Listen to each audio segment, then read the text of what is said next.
रात का खाना जो है ना, मैं अपने क्लिनिकल ट्रायल में जब पेशेंट मेरे पास आते हैं तो वो कहते हैं कि डॉक्टर साहब हमने वज़न कम करना है।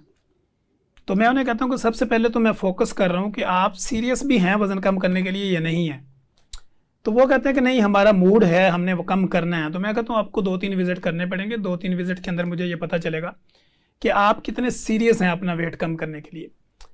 तो जब हम उनसे ये रूटीन पूछते हैं कि आप अपने मुझे रूटीन बताएं कि आपने नाश्ता कब किया, आपने दोपहर का खाना कब खाया और रात का खाना कब खाती हैं या खाते हैं, तो पेशेंट यही होता है कि रात तो मैं 12 बजे खाती हूँ या 3 बजे हम सो जाते हैं, फिर सुबह 3 बजे उठते हैं।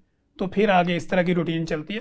तो आपने जो बात की कि रात का लेट खाना इसके नुकसान क्या होते हैं, बेसिकली ये है कि जो मैंने अपने क्लिनिकल ट्रायल में देखा या मैंने अपने एक्सपीरियंस में ये चीज़ें नोट की हैं कि रात का खाना अगर आपने 8-9 बजे खाया तो आपकी नीचे जो गट है उसने खाना वो रात को 1-2 बजे खाया, फिर नीचे यूटिलाइजेशन सिस्टम में जाके वो खाना 3-4 बजे पहुंचा, फिर नीचे जाते जाते वो सुबह 6 बजे पहुंचा और 7 बजे आपने चाय का कप लेके फिर गेयर लगा दिया।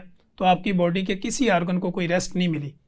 तो इससे बीमारियां जन्म लेती हैं। जी बिल्कुल। जिस तरह आपने गर्ड का जिक्र किया कि गैस्ट्रोएसोफेगस रिफ्लेक्स डिजीज़ है, तो सारी बात है जब वो उसमें बर्निंग होती है, जलन होती है, खाना बाहर की तरफ आता है, मिर्चें लगती हैं, तो लोगों को ये फील होता है कि शायद मेरा गला ख़राब है या उसमें कोई इशू आ रहा है। जी।